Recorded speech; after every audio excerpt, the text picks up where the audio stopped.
ज़िंदगी में मान लो कुछ नहीं मिला तो लगता है कि ये चाहिए, और मान लो हमें ये लग गया कि एक तो 4 व्हीलर होनी चाहिए। जब तक ये 4 पहिया वाली गाड़ी नहीं है तब तक आनंद नहीं है, तो शायद इससे हमें पूर्णता मिल जाए। तो इसीलिए अब हम उसके चिंतन में संलग्न रहते हैं, अब तो मिल जाए। मान लो ये कांटा सा लग गया कि मिल जाए, और जब तक वो नहीं मिलेगी तब तक वो कांटा दुख देता रहेगा।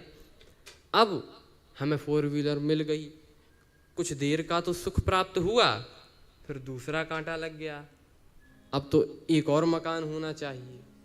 अब वो कांटा जब तक लगा है तब तक लगा है, ये कांटे लगते ही रहते हैं। ये 3 ही शब्द हैं, चाह, चाह पूरी हो जाए तो वाह, और चाह पूरी ना होए तो आह। ये चाह ही हमें दुखी कर रही है, चाह ही तो सारे दुखों का मूल है। तो हम चर्चा कर रहे हैं कि संत कौन? कहा संत वो जो हमें इस पूर्णता के अनुभव का पूर्णता के अनुभव की ग्लानि करा दे। ये पूर्ण हम नहीं हैं तो उस पूर्णता को प्राप्त करना है, ये ग्लानि जो करा दे वही तो संत हैं। और आज इसीलिए महाराज मनु संतों की सभा में आकर करई आहार साग फल कंदा, सुमिरई ब्रह्म सच्चिदानंदा, सच्चिदानंद की उपासना कर रहे हैं।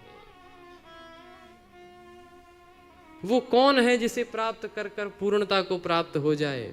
एक बार की बात, राजस्थान की घटना। एक व्यक्ति मरा तो उसने वसीयत कर रखी थी। उसने उसमें लिखा मेरे मरने के बाद मेरी जो संपत्ति है उसका आधा हिस्सा मेरे बड़े बेटे को मिले।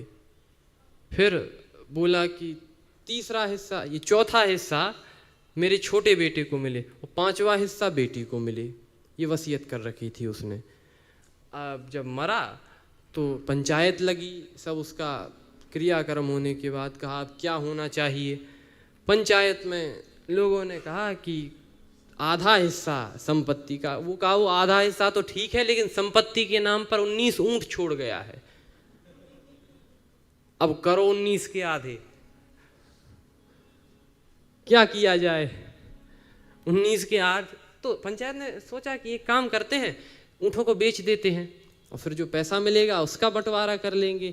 तो घर वाले भी ऐसे थे, बोले नहीं नहीं हमें तो ऊँट ही चाहिए, पिताजी जो छोड़ कर गए हैं वही चाहिए।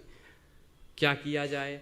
अब तो पंचायत अपना माथा लड़ा रही थी और जब कोई भी समाधान निकला नहीं, बगल से एक व्यक्ति अपने ऊँट पर सवार होकर गुजर रहा था और जो इतने लोग माथा पच्ची करते हुए देखे, उसने कहा कि क्या हो गया, आप सब कोई चिंता में लग रहे हैं?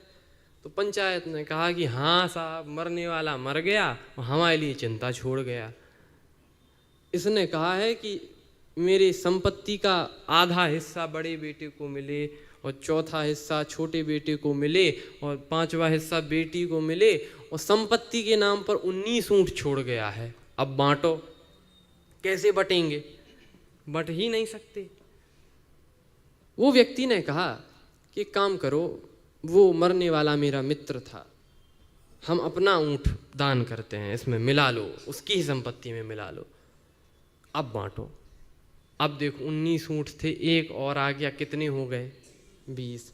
अब बांटो।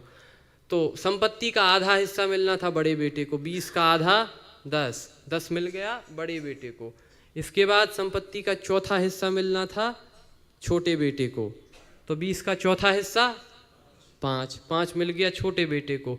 और संपत्ति का 5वां हिस्सा बेटी को मिलना था, तो 20 का 5वां हिस्सा 4, 4 मिल गए छोटी बेटी को जो बेटी थी। अब कितने बट गए? 10, 5 और 4 कितने हुए? 19। और वो व्यक्ति बोला जो हमारा ऊँट है हमें वापस दे दो, तुम्हारा बंटवारा नहीं हो रहा था सो हो गया, हमारा ऊँट हमें वापस दे दो। अब आप, ये कथा बहुत साधारण है और चुटकुले मात्र की है, लेकिन इसका संदेश इतना गहन है, इतना गहन है। वो जो 20वां ऊँट है, वो 20वां ऊँट बटा भी नहीं और उसके बिना बंटवारा हुआ भी नहीं। ना तो वो 20वां ऊँट बटा और ना उसके बिना बंटवारा हुआ। बस यही तो बात है। ये 20 हैं, मन बुद्धि चित्त अहंकार, ये 4 वृत्तियां, 5 कर्मेंद्रियां, 5 ज्ञानेंद्रियां, और मन बुद्धि चित्त अहंकार और क्षितिजल पावक गगन समीरा, कितने हो गए? 10, 4, 5, 19। लेकिन जब तक ये सब हों, 5 ज्ञानेंद्रियां, 5 कर्मेंद्रियां, और फिर क्षिति जल पावक गगन समीरा, और फिर मन बुद्धि चित्त अहंकार, ये सबसे मानव शरीर जो निर्मित है, ये सब हो, फिर भी ये मानव शरीर पूर्णता को प्राप्त नहीं होता।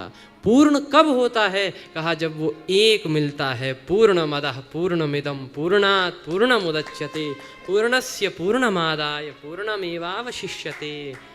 तो जब वो एक पूर्ण न मिले, वो ब्रह्म न मिले, तब तक ये हम पूर्णता को प्राप्त नहीं करते।